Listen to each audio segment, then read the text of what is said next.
যদি জান্নাত পেতে চাও আল কোরআনের পথে কদম বাড়াও, যদি আল্লাহকে পেতে চাও রাসূলের প্রেম দিয়ে হৃদয়ে রাঙাও।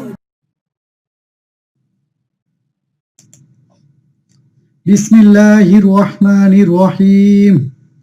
সুপ্রিয় শিক্ষার্থী, সালামুন আলাইকুম। আমি এনামুল স্যার ইকরাল কোরআন একাডেমির পক্ষ থেকে আপনাদের আমন্ত্রণ জানাচ্ছি আমাদের নিয়মিত তাজবিদ ও অর্থসহ কোরআন শিক্ষার পাঠদানে। কোরআন শিক্ষার ক্লাসে আপনাকে স্বাগতম। বিসমিল্লাহির রহমানির রহিম। ফাইজা করাতাল কুরআনা ফাস্তাইজ বিল্লাহি মিনাশ শাইতানির রাজিম।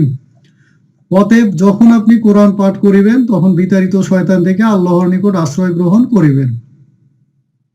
তো প্রিয় শিক্ষার্থীগণ, চলুন আমরা সেই বিতাড়িত শয়তান থেকে আল্লাহর নিকট আশ্রয় গ্রহণ করি।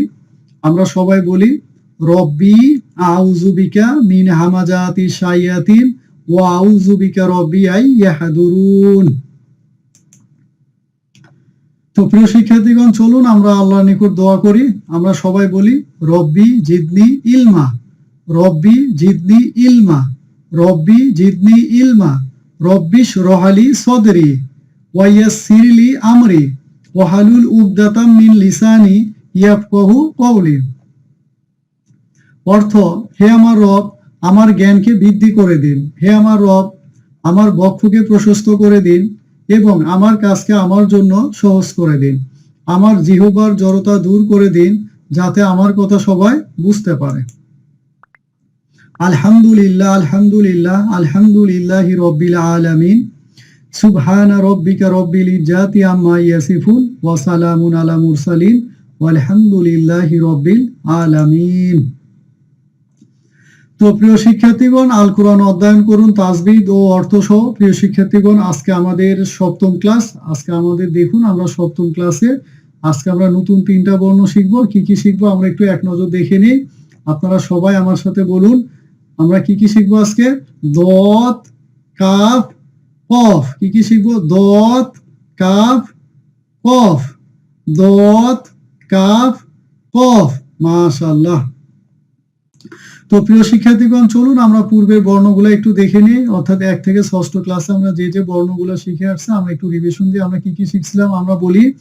মিম, বা, ওয়াও, ফা, সা, জাল, জ, তা, দাল, ত, ঝা, সিন, সদ, লাম, নুন, র, জিম, শিন, ইয়া। তো প্রিয় শিক্ষার্থীগণ, আজকে আমরা যে 3টা বর্ণ নতুন শিখবো আমরা একটু দেখি। কি শিখবো? দত, কাফ, কফ। মাশাআল্লাহ। তো প্রিয় শিক্ষার্থীগণ, আজ আমরা শিখবো কি কি শিখবো আমরা দেখি। আজকে আমাদের সপ্তম ক্লাস। আজকে আমরা 3টা বর্ণ শিখবো। আমরা একটু দেখি। ইয়ারা কি? ইয়ারা কিনারা হতো, অর্থাৎ জিহ্বার কোথায় লাগবে? কিনারা লাগে। আমরা দেখবো পর্যায়ক্রমে মাকরাজ গুলো। আমরা কি কি শিখবো? দত, কাফ, তারপরে কি শিখবো? কফ, অর্থাৎ দত, কাফ, কফ। মাশাআল্লাহ। তো প্রিয় শিক্ষার্থীগণ, আমরা এখানেও একটু দেখে নিই। এখানে এই যে দত, এই যে লাল চিহ্ন দেওয়া আছে, এই যে লাল এরো চিহ্ন দেওয়া আছে, এই যে কফ, তারপরে আমরা কি শিখবো? কাফ। মাশাআল্লাহ। তো প্রিয় শিক্ষার্থীগণ, আমরা আবারও দেখে নিই আমরা কি কি শিখবো ভালো করে, যেন আমরা দেখি বারবার, তাহলে আমাদের বর্ণগুলো মনে থাকবে। এটাকে আমরা কি বলবো? দত, তারপরে আমরা কি শিখবো? কাফ, তারপরে আমরা কি শিখবো? কফ। মাশাআল্লাহ। তো প্রিয় শিক্ষার্থীগণ, আজকে আমাদের সপ্তম ক্লাস। তো সপ্তম ক্লাসের প্রথম যে বর্ণ এটাকে আমরা কি শিখবো? দত। কি শিখবো? আমরা বলি দত, দত, দত, দত, দত। মাশাআল্লাহ। তো প্রিয় শিক্ষার্থীগণ, আমরা খেয়াল করি, অর্থাৎ আরবি যতগুলা বর্ণ আমরা মাকরাজ শিখবো তার মধ্যে এই দতের মাকরাজটা সবচেয়ে একটু কঠিন। আমরা চেষ্টা করব, আমরা প্রত্যেকে আমাদের সাধ্য মতো এটাকে উচ্চারণ করার চেষ্টা করবো ইনশাআল্লাহ। আল্লাহ অবশ্যই আমাদের ভাষা বুঝে নেবেন। আমরা যথাসাধ্য চেষ্টা করবো ইনশাআল্লাহ। তো প্রিয় শিক্ষার্থীগণ, দেখুন, জিহ্বার কিনারা, জিহ্বার কি কিনারা মাড়ির দাঁতের গোড়ায় স্পর্শ করুন, ডান দিকে অথবা বাম দিকে। অর্থাৎ আমাদের যে জিহ্বা আছে এই জিহ্বার যে কোনো এক পাশ কি করবো আমরা, যে কোনো ডান পাশ অথবা বাম পাশের সাথে লাগিয়ে আমরা বলবো দত। কি বলবো আমরা, দত দত দত দত দত দত। মাশাআল্লাহ। তো প্রিয় শিক্ষার্থীগণ, চলুন আমরা দতের সংক্ষিপ্ত রূপটা আমরা দেখে নিই। খেয়াল করুন প্রিয় শিক্ষার্থীগণ, এইরকম আকৃতি আমরা অবশ্যই একটা বর্ণ পড়ে আসছি। সেই বর্ণটার নাম কি ছিল? সদ। কি ছিল? সদ। কি ছিল? সদ। মাশাআল্লাহ।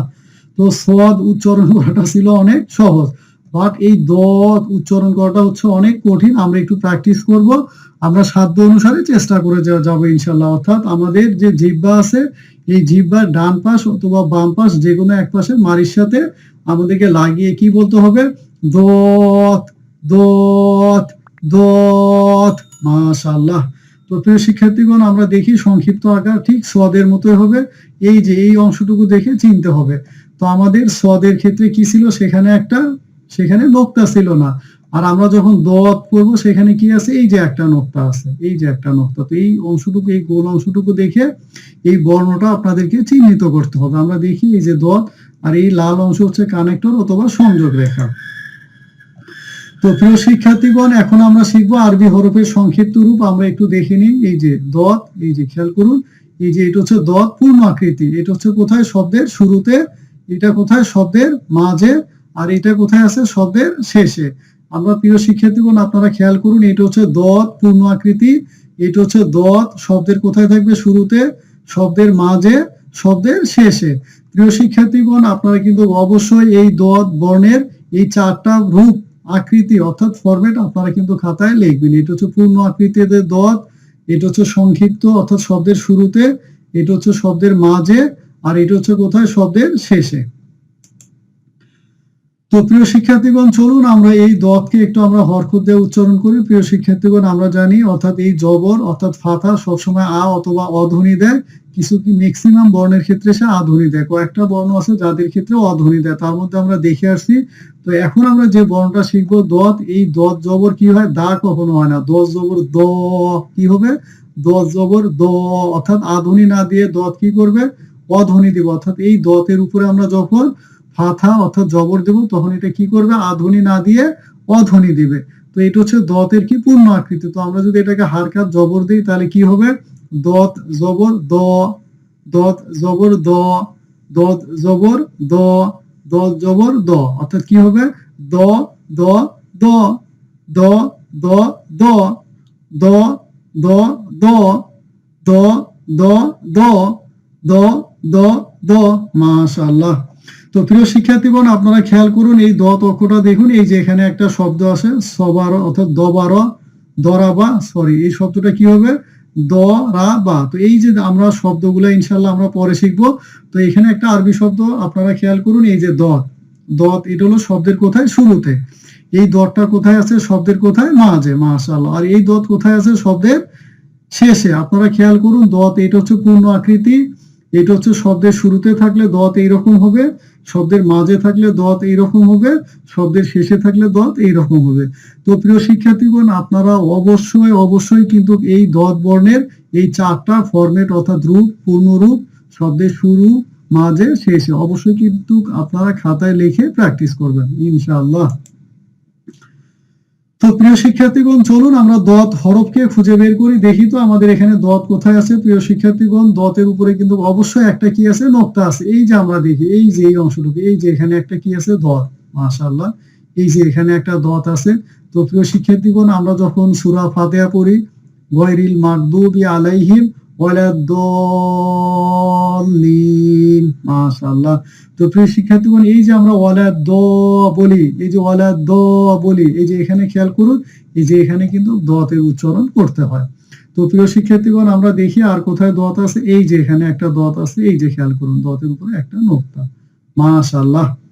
তো প্রিয় শিক্ষার্থীগণ, চলুন আমরা দেখি কতগুলো দত পেলাম। এই যে শব্দের মাঝে দত, এই যে কোথায়? শব্দের মাঝে দত, এই যে কোথায়? শব্দের মাঝে দত। মাশাআল্লাহ। তো প্রিয় শিক্ষার্থীগণ, চলুন আজকে আমাদের সপ্তম ক্লাসের প্রথম বর্ণ অলরেডি আমরা চিনে ফেললাম। এখন আমরা দ্বিতীয় বর্ণটা দেখি আপনারা খেয়াল করুন, এই যে বর্ণটা দেখুন, এই যে এইরকম একটা টান দিয়ে এইরকম দিতে হবে, মাঝখানে একটা এস আকৃতি আছে। এই বর্ণ বা এই হরফের নাম কি? কাফ। এটাকে আমরা কি বলবো? কাফ। কি বলবো? কাফ। একদম সিম্পল ভাবে আপনারা উচ্চারণ করবেন। আপনারা যখন বলেন না যে কাফ, কাফ ফিরিস, ঠিক অনুরূপ ভাবে এই উচ্চারণটা কি হবে? কাফ। তাহলে আপনারা খেয়াল করুন প্রিয় শিক্ষার্থীগণ, আকারটা আমরা দেখে নিই।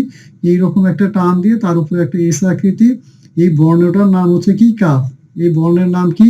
কাফ। কি হবে? কাফ। কাফ। কাফ। মাশাআল্লাহ।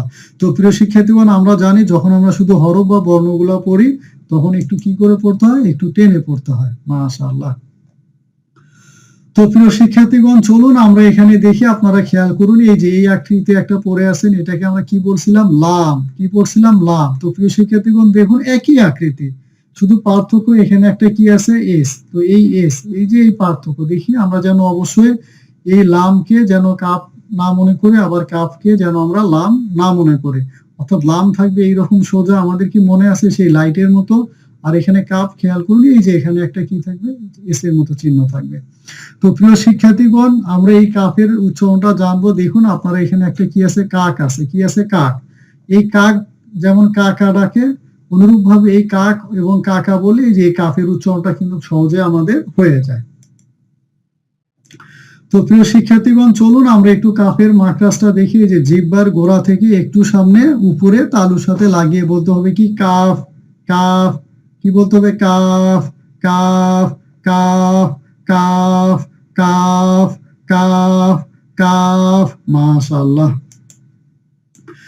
তো প্রিয় শিক্ষার্থীগণ, চলুন আমরা কাফের সংক্ষিপ্ত রূপটা আমরা দেখে নিই। খেয়াল করুন, এই যে কাফ, এই যে গোল অংশ দেখুন, এই যে এই যে লামের যে মাঝখানে যে এসা আছে, এই অংশ দেখে আপনাদেরকে শনাক্ত করতে হবে। আমরা খেয়াল করুন, দেখুন এই যে এইটাকে টেনে এই যে এইরকম লম্বা হয়ে গেছে। দেখুন এই যে কাপ আর এই যে লাম, আপনারা খেয়াল করুন, এটা হলো কাফের আকৃতি শব্দের শুরুতে, আর এটা কোথায়? লাম। এই অক্ষরটা কি? লাম। আর এই যে কাপ। অবশ্যই প্রিয় শিক্ষার্থীগণ, আপনারা এখানে ভালো করে খেয়াল রাখবেন, এই যে এইরকম করে টান দিয়ে এটা হলো কাফ, আর এইরকম করে সোজা টান দিয়ে এটা হচ্ছে লাম। এই লামটা থাকবে শব্দের শুরুতে, আর এই কাপটা থাকবে কোথায়? শব্দের শুরুতে। তো চলুন আমরা দেখে নিই। মাশাআল্লাহ। এই যে খেয়াল করুন, দেখুন এই যে কাফ। তো সংক্ষিপ্ত আকার এই কাফের এই যে সংযোগ রেখে এসটাকে একটু টেনে লম্বা করে দিলে এই যে কাফের আকৃতি হয়ে যায়। দেখে নিন, এই যে প্রিয় শিক্ষার্থীগণ খেয়াল করুন, এই যে কাফ। এই কাপটা কি? পূর্ণ আকৃতি। এই কাপটা কি? পূর্ণ আকৃতি। মাশাআল্লাহ। এই যে শব্দের শুরুতে দেখুন এই যে এরকম থাকবে, শব্দের মাঝে খেয়াল করুন এই যে এটারে একটু টান দিলে শব্দের মাঝে, শব্দের শেষে। তো প্রিয় শিক্ষার্থীগণ, এই যে আমরা আজকে সপ্তম ক্লাসে আমাদের দ্বিতীয় বর্ণটা শিখতেছি, এই বর্ণের নাম কি? কাফ। কি হবে? কাফ। বর্ণের নাম কি? কাফ। কি হবে? কাফ। এই যে কাফটা কি? পূর্ণ আকৃতি। আর এখানে কাপটা কি? এই যে খেয়াল করুন, এটা কোথায় আছে? শব্দের শুরুতে। শব্দের মাঝে থাকলে এমন হবে, শব্দের শেষে থাকলে এইরকম হবে। তো প্রিয় শিক্ষার্থীগণ, আপনারা কিন্তু অবশ্যই এই কাফ বর্ণের এই চারটা আকারে কিন্তু আপনারা খাতায় লিখে প্র্যাকটিস করবেন। মাশাআল্লাহ। তো প্রিয় শিক্ষার্থীগণ, চলুন আমরা দেখি কাফকে আমরা হারকাত অর্থাৎ জবর বা ফাথা দিয়ে আমরা উচ্চারণ করি। আমরা জানি ফাথা বা জবর সবসময় আ অথবা অ ধ্বনি দেয়। এই কাফের ক্ষেত্রে সবসময় কি ধ্বনি দিবে? আ ধ্বনি দিবে। আমরা দেখি এই যে কাফ, এই যে কাফটা পূর্ণ আকৃতি, শব্দের শুরু, মাঝে, শেষে। আমরা একটু বলি কাফ জবর কি হবে? কা। কাফ জবর কি হবে? কা। তাহলে আমরা কি বলবো? কা। কা। কা। কা। কা। কা। কা। কা। কা। কা। কা। কা। কি হবে? কা। কা। কা। কা। কা। কা। কা। কা। কা। মাশাআল্লাহ। তো প্রিয় শিক্ষার্থীগণ, অবশ্যই আপনারা হারকাত অর্থাৎ কাফ জবর দিয়ে আপনারা প্র্যাকটিস করবেন। প্রিয় শিক্ষার্থীগণ, খেয়াল করুন এই যে কাফ, এই যে খেয়াল করুন এই যে শব্দের শুরুতে এই যে কাফটা দেখুন এখানে, এই যে এখানে শব্দের মাঝে খেয়াল করুন এই যে নীল বর্ণের এই যে দেখুন কাফটা, আর এখানে হচ্ছে শব্দের শেষে কাফ। তো প্রিয় শিক্ষার্থীগণ, আপনারা এখানে আরো একটা বিষয় খেয়াল রাখতে পারেন, এই যে কাফের দেখুন শুরুতে কাফ কোথায়? মাঝে। আর শব্দের শেষে যখন কাফ থাকবে তখন পূর্ণ আকৃতিতে থাকবে, অর্থাৎ এই যে কাফ পূর্ণ আকৃতি, এই যে এস, এই যে এটা থাকবে। কিন্তু আপনাদেরকে চিনতে হবে কোথায় থেকে? শব্দের শুরুতে কাফ এবং শব্দের মাঝে কাফ, এই দুইটা পার্ট আপনাদেরকে ভালো করে আইডেন্টিফাই করতে হবে। তো প্রিয় শিক্ষার্থীগণ, অবশ্যই কিন্তু আপনারা এই বর্ণটা লিখবেন।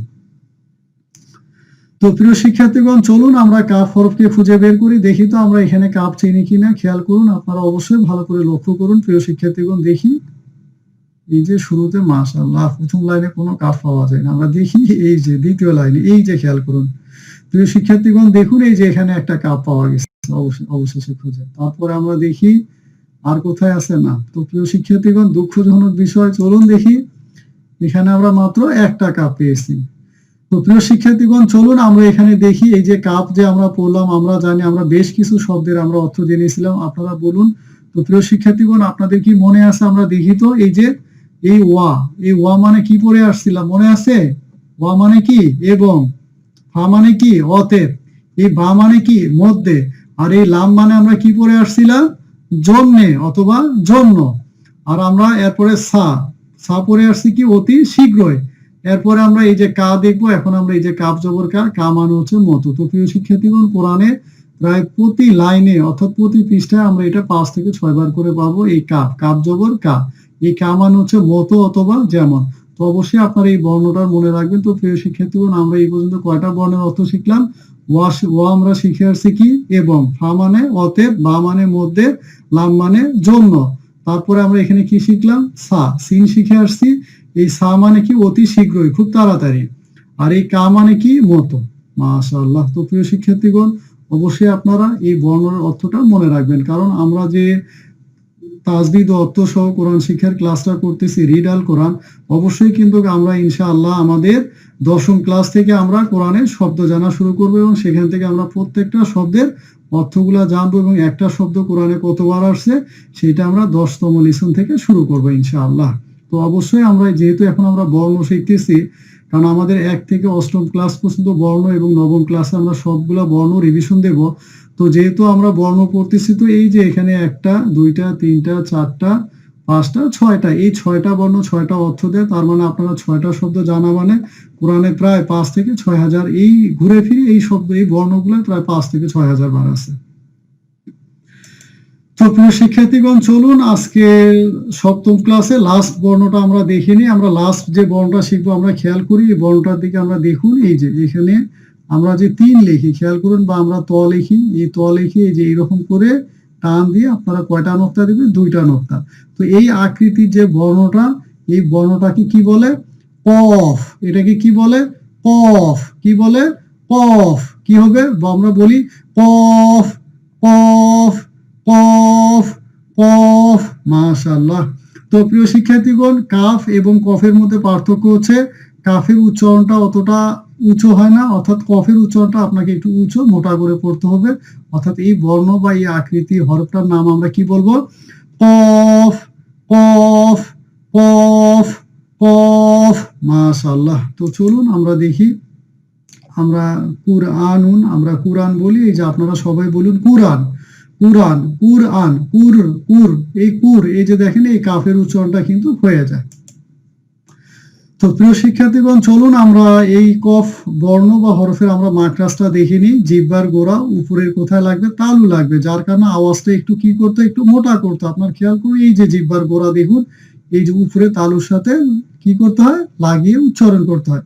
এই জন্য কফের উচ্চারণটা কি হয়? একটু মোটা করতে হয়। আমরা বলি কফ কফ কফ কফ কফ। মাশাআল্লাহ। তো প্রিয় শিক্ষার্থীগণ, আমরা দেখি এই যে কফের উচ্চারণটা আমাদের সহজ করার জন্য আপনারা খেয়াল করুন, এখানে একটা চিত্র আছে, আপনারা দেখুন, এটা কি বক।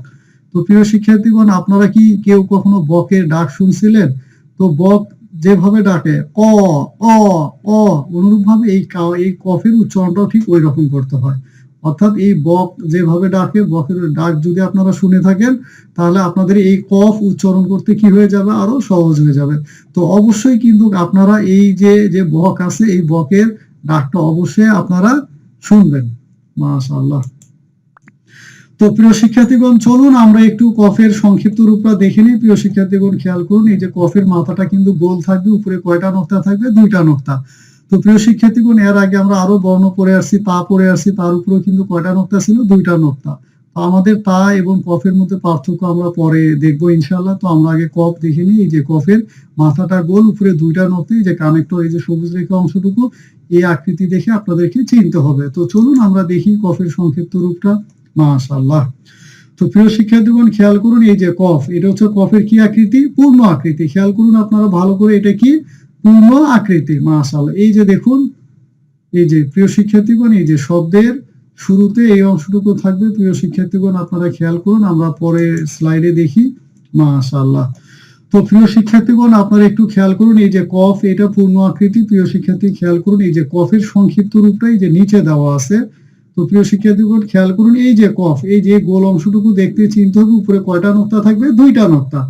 তারপরে এই যে এখানে দেখুন মাঝখানে কফ, এই যে দেখুন, এই যে এখানে এটা কফ কোথায়? এই যে দুই নোক্তা। এই যে কোথায় কফ? এই যে দুই নোক্তা। তো প্রিয় শিক্ষার্থীগণ আপনারা অবশ্যই খেয়াল করুন, কফের এখানে যে এখানেও পূর্ণরূপ দেওয়া আছে, এখানেও পূর্ণরূপ দেওয়া আছে, এখানেও পূর্ণরূপ দেওয়া আছে। তো প্রিয় শিক্ষার্থীগণ এই কফের সংক্ষিপ্ত রূপটা আপনারা এই যে এখান থেকে দেখে নেবেন। এই যে খেয়াল করুন, এই যে কফ, এই যে গোল অংশটুকু থাকবে, উপরে দুইটা নোক্তা। এই যে কফ এখানে মাঝখানে থাকবে। প্রিয় শিক্ষার্থীগণ আপনারা খেয়াল করুন, এই যে কফ, এটা কি মাঝখানে থাকবে? এই যে দুই নোক্তা। এই যে এখানে কোথায়? এই যে দুই নোক্তা। তো প্রিয় শিক্ষার্থীগণ কফ, এই যে শব্দের শুরুতে আপনারা এই নিচেরটা দেখে চিনবেন, এখানে একটু ভুল দেওয়া আছে। আপনারা এই যে নিচের চিত্রটা দেখবেন, এখানে যে আকৃতিটা দেওয়া আছে এটা পূর্ণ আকৃতি। তো আপনারা এখানে দেখে কফ চিনবেন। এই যে শব্দের শুরুতে এই যে কফ, শব্দের মাঝে এই যে দেখুন কফ, শব্দের কোথায়? এই যে শেষে দেখুন কফ। তো প্রিয় শিক্ষার্থীগণ অবশ্যই কিন্তু আপনারা এই কফ বর্ণের এই যে পূর্ণ আকৃতি, এই যে খেয়াল করুন, শব্দের শুরুতে, শব্দের মাঝে, শব্দের শেষে, এই চারটা আকৃতি কিন্তু আপনারা লিখে প্র্যাকটিস করবেন। মাশাআল্লাহ। তো প্রিয় শিক্ষার্থীগণ চলুন আমরা দেখি তো এখানে কোথায় কোথায় কফ আছে, দেখি আমরা চিনতে পারি কিনা। তো প্রিয় শিক্ষার্থীগণ আমরা অবশ্যই কফকে চিনবো। তার মাথায় কয়টা থাকবে? দুইটা নোক্তা থাকবে, আর মাথাটা গোল করা থাকবে। এই যে খেয়াল করুন, এটা হচ্ছে এখানে একটা কফ আছে। আমরা সূরা ইখলাস বলি না, কুল হুয়াল্লাহু আহাদ, উল, আপনারা বলেন না উল, উল আউযু বিরাব্বিন নাস। এই যে প্রিয় শিক্ষার্থীগণ এই যে সেখানে কিন্তু এই যে কুল আছে, এই যে কুল, এই যে খেয়াল করুন, উল হুয়াল্লাহু আহাদ। এই যে কুল, একটু ধাক্কা দিয়ে উঁচু করে আওয়াজ দিয়ে ধ্বনিটা উচ্চারণ করতে। এই যে কফ। তারপরে এই যে এখানে একটা কফ আছে। মাশাআল্লাহ। এই যে এখানে একটা কফ আছে, এই যে এখানে একটা কফ আছে। মাশাআল্লাহ। তো চলুন আমরা দেখি কতগুলা কফ পেলাম। এই যে প্রিয় শিক্ষার্থীগণ খেয়াল করুন, এখান থেকে আপনারা সংক্ষিপ্ত আকৃতিগুলো দেখে নিন। এই যে শব্দের শুরুতে এই যে কফ, লাল অংশটুকু দেওয়া আছে। এই যে শব্দের মাঝে কফ, এই যে শব্দের শেষে কফ। তো প্রিয় শিক্ষার্থীগণ অবশ্যই আপনারা কিন্তু এই কফ অর্থাৎ চারটা আকৃতি, পূর্ণ আকৃতি, এই যে শব্দের শুরুতে, এই যে শব্দের মাঝে, শব্দের শেষে, এই চারটা আকৃতি কিন্তু আপনারা লিখে প্র্যাকটিস করবেন ইনশাআল্লাহ। তো প্রিয় শিক্ষার্থীগণ চলুন আমরা একটু দেখে নিই। প্রিয় শিক্ষার্থীগণ চলুন আমরা লিখি। আপনারা কিন্তু অবশ্যই এই যে আজকে আমরা যে তিনটা বর্ণ কি কি শিখলাম, দত, তারপরে আমরা শিখলাম কাফ, তারপরে আমরা কি শিখলাম, কফ। এই তিনটা বর্ণ অবশ্যই কিন্তু আপনারা খাতায় লিখবেন। তো প্রিয় শিক্ষার্থীগণ আমরা এখানে একটু দেখে নিই, এটা কি দত, এটা হলো কি কফ, এই যে পূর্ণ আকৃতি, এই যে কফ কোথায় আছে? এই যে শুরুতে। এই যে কফ কোথায় আছে? শব্দের মাঝে। আপনারা খেয়াল করুন, এই যে কফ পূর্ণ আকৃতি, শব্দের শুরুতে কফ, শব্দের কোথায়? মাঝে কফ। এই যে আমরা দেখি এটা হলো কাপ, পূর্ণ আকৃতি, এটা হলো কি দত, শব্দের মাঝে থাকবে। এই যে কাপটা আমরা দেখিনি, এই যে শব্দের শুরুতে কাপ, এই যে শব্দের শুরুতে কি কাপ। মাশাআল্লাহ। তো প্রিয় শিক্ষার্থীগণ চলুন আমরা একটু সেম অর্থাৎ একই আকৃতি দেখে যে বর্ণগুলো সেগুলো আমরা একটু দেখে নিই। অর্থাৎ অক্ষরগুলো মিশাবেন না, পার্থক্য লক্ষ্য করুন, পার্থক্য কি করুন? চিহ্নিত করুন। আপনারা খেয়াল করুন, দেখুন এই যে এটাকে, এই বর্ণটার নাম আমরা কি পড়লাম? দত। কি বললাম? দত। এই যে একটা নোক্তা। ঠিক অনুরূপ ভাবে আমরা পড়ে আসছি একটা বর্ণ জ। কি পড়ে আসছি? জ। মাশাআল্লাহ। এই যে দেখুন শুরুতে কি? দত। এই যে জ শুরুতে, এই যে দত, এই যে দত। অবশ্যই আপনারা ভালো করে খেয়াল করুন, এটা তো এক নোক্তা, এখানেও কয়টা নোক্তা? একটা নোক্তা। মাশাআল্লাহ। তো প্রিয় শিক্ষার্থীগণ আমরা একটু এখানে খেয়াল করি, দেখি তো এই বর্ণটাকে আজকে আমরা কি বললাম? কফ। মাশাআল্লাহ। এর আগে আমরা পড়ে আসছি ফা। প্রথম ক্লাসে আমরা এই ফা বর্ণটা পড়ে আসছি। দেখুন এই যে মাথা গোল, একটা নোক্তা। এখানেও মাথা গোল, কয়টা নোক্তা? দুইটা নোক্তা। এই নোক্তা দেখে আমাদেরকে চিনতে হবে প্রিয় শিক্ষার্থীগণ, এবং মাথাটা গোল থাকবে। কি থাকবে? গোল। এই যে দেখুন মাথাটা গোল, দুই নোক্তা থাকলে কি? কফ, শব্দের শুরুতে। এই যে ফা কোথায়? শব্দের শুরুতে। খেয়াল করুন এই যে কফ, মাঝে কিন্তু একই আকৃতি, শুধু পার্থক্য কোথায়? নোক্তা। ফায়ের উপরে কয়টা নোক্তা আছে? খেয়াল করুন, একটা নোক্তা। আর আমাদের এখানে কফের এখানে কয়টা নোক্তা আছে? দুইটা নোক্তা। প্রিয় শিক্ষার্থীগণ ফা এবং কফ খেয়াল করুন, এই যে শব্দের শুরুতে একই রকম থাকে, শুধু পার্থক্য কি? নোক্তা দেখে চিনতে হবে। ফায়ের ক্ষেত্রে কয়টা নোক্তা? একটা। কফের ক্ষেত্রে কয়টা নোক্তা আছে? দুইটা। খেয়াল করুন, এই যে শব্দের মাঝে থাকলে কফটা এইরকম হবে, আর এই যে ফাটা শব্দের মাঝে থাকলে এইরকম হবে, অর্থাৎ সেম অর ডিফারেন্ট। খেয়াল করুন এই চেহারা দেখে, অর্থাৎ এই যে এটা দেখি, এগুলো একটু মনে রাখবেন। তো প্রিয় শিক্ষার্থীগণ, অবশ্যই আপনারা এই বর্ণের পার্থক্যগুলোর দিকে ভালো করে খেয়াল রাখবেন। তো প্রিয় শিক্ষার্থীগণ, চলুন আমরা আর একটা বর্ণের পার্থক্য দেখে নিই। খেয়াল করুন, এই যে এটা হলো কফ, এটা কি পূর্ণ আকৃতি। এই যে কফ শব্দের শেষে থাকলে এরকম হবে, শব্দের শুরুতে থাকলে কফটা এইরকম হবে, শব্দের মাঝে থাকলে কফটা এইরকম হবে। প্রিয় শিক্ষার্থীগণ, খেয়াল করুন তো, এইরকম একটা বর্ণ দুই নোক্তা, এটাকে আমরা কি পড়ে আসছিলাম মনে আছে আপনাদের? এই বর্ণটার নাম হচ্ছে তা। কি হবে? তা। এই যে খেয়াল করুন, গোলতা, এটাকে বলা হচ্ছে গোলতা। তো এটা হলো কফ, আর এটা হলো কি? তা। তা। এটা হলো কি? কফ পূর্ণ আকৃতি, শব্দের শেষে থাকলে কফটা এরকম হবে, শব্দের শুরুতে থাকলে কফটা এরকম হবে, শব্দের শেষে থাকলে কফটা কি হবে? মাঝে থাকলে কফটা এরকম হবে। আর এটা হচ্ছে তা। কি? তা। মাশাআল্লাহ। তো প্রিয় শিক্ষার্থীগণ, চলুন আমরা সবগুলা বর্ণ আমরা দেখে নিই। আমাদের আর 6টা বর্ণ বাকি আছে। ইনশাআল্লাহ আমরা অষ্টম ক্লাসে, অর্থাৎ আগামী ক্লাসে আমরা এই বাকি যে 6টা বর্ণ আছে আমরা জানবো ইনশাআল্লাহ। তো প্রিয় শিক্ষার্থীগণ, আজকে আমাদের সপ্তম ক্লাস, আমরা কি কি বর্ণ শিখলাম আমরা একটু দেখে নিই। আপনারা বলুন, দত, কাফ, কফ। কি কি শিখলাম? দত, কাফ, কফ। তো প্রিয় শিক্ষার্থীগণ, চলুন আমরা একটু হারকাত দিয়ে আমরা প্র্যাকটিস করি। কি কি হবে আমরা বলি? মা, বা, ওয়া, ফা, ফা, জা, জ, তা, দা, ত, ঝা, সা, স, লা, না, র, জা, সা, ইয়া, দ, কা, ক, দ, কা, ক, দ, কা, ক। মাশাআল্লাহ। তো প্রিয় শিক্ষার্থীগণ, আপনারা খেয়াল করুন, এখানে এই যে দত, এই দতের উপর যদি আমরা কি দেই? ফাতা জবর দেই, তাহলে এটা অধ্বনি দিবে। ঠিক অনুরূপ ভাবে এই যে কফ, এই কফের ক্ষেত্রে কি হবে? এই জবর বা ফাতা দিলে কি হবে? আধ্বনি না দিয়ে অধ্বনি দিবে। তো আমরা যদি ফাতা অর্থাৎ জবর দিয়ে পড়ি তাহলে কি হবে? দত জবর দ, কাফ জবর কা, কফ জবর ক। কি হবে? দ, কা, ক, দ, কা, ক, দ, কা, ক, দ, কা, ক, দ, কা, ক, দ, কা, ক, দ, কা, ক। মাশাআল্লাহ। তো প্রিয় শিক্ষার্থীগণ, অবশ্যই কিন্তু এইভাবে বর্ণগুলো আপনারা কি করবেন? বাসায় প্র্যাকটিস করবেন।